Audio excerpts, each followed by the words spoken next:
Hi guys, I'm here with Theo today. Yay! Yay! Theo's in London. All the way from South Africa. Yes. So Theo talks about relationships and stuff on her channel too, and so in this video we wanted to talk about monogamy and also some alternatives to monogamy. So let's just start with, what is monogamy? Monogamy is being in a relationship with one person. Doesn't just mean one partner for life, because if that was the case for humans, I'd still be with my boyfriend from when I was 12. Yeah.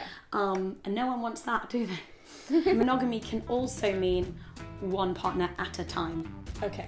So Yeah. basically, traditional relationships. Yeah. How do you feel about that? Do you think that humans are inherently monogamous creatures?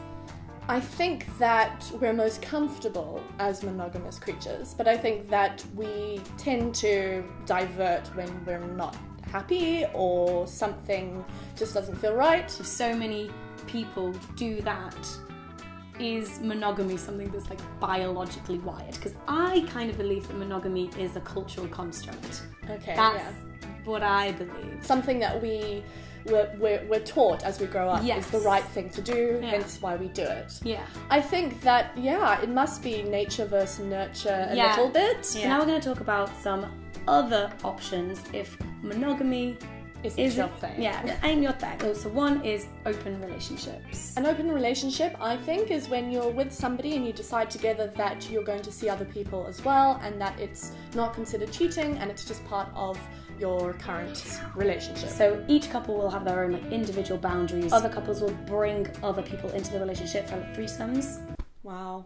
Wild. So there are lots of ways that you can still have a committed relationship, but it not being monogamous and it not being any less, it not being lesser than that. I think you need to meet the right person before you can be in an open relationship Yeah, as well. you know. Because that person might not be comfortable with it. So I think Yeah. you've got to make sure that every single person that you're with is okay with it. I think there's definitely a lot of cases where one person in the relationship decides to broach the topic of making the relationship open, and the other person doesn't want that at all and isn't comfortable with it, because that's just not their style and that's not how they do relationships, and that's obviously fine too. But because they are so in love with that person or so deeply committed to them, they go along with it just so they can still be with them in some capacity. You need to be honest to yourself about what you want and what your boundaries are. Another form of not monogamy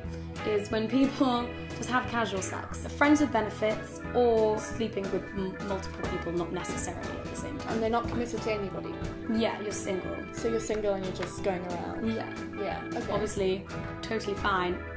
It's, you do you. But this is where communication is just so important. If you're going on a date with them and Yeah. doing things that are kind of like dating and getting into a relationship, and then you're not telling them clearly that you're not interested in commitment, that can make it quite difficult for the other person and can make it really awkward too. So just tell them in the beginning. I think that friends with benefits it does work out quite well sometimes, but I think there's always one person, and I don't know if I'm right here, but there's always one person that kind of has more feelings than the other. That is quite common for that to happen. But I think that as long as, once again, that person is honest to themselves about the feelings that they have, they either get out of that friends with benefits or tell the other person that they've developed more feelings. I guess with a lot of young people and you guys being on things like Tinder or OkCupid and like dating apps and websites and stuff, people go on a lot of dates. And do you think it's okay, or do you think it is dishonest if one person goes on lots of dates with different people and doesn't tell these people that they have gone on dates with other people? I don't think that you have to bring it up on the first date and say, I've been dating a whole bunch of other people. Oh, what would you like to drink? You know? More like... I've got friends who have been on like 2 dates in one day. Yeah. Or like several in 1 week. Ooh. Yeah. Does that not sit well with you? That's not your style? I don't know. No. I was just... No.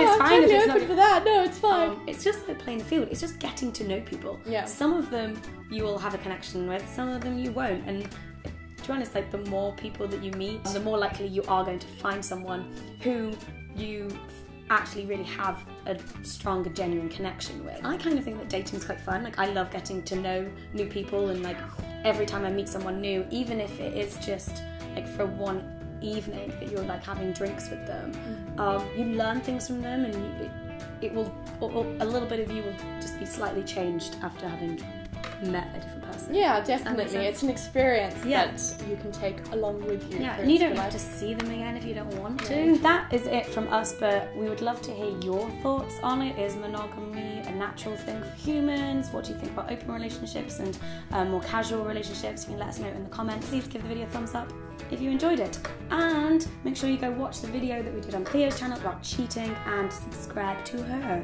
Yes, and subscribe to her. Subscribe. Bye. Bye.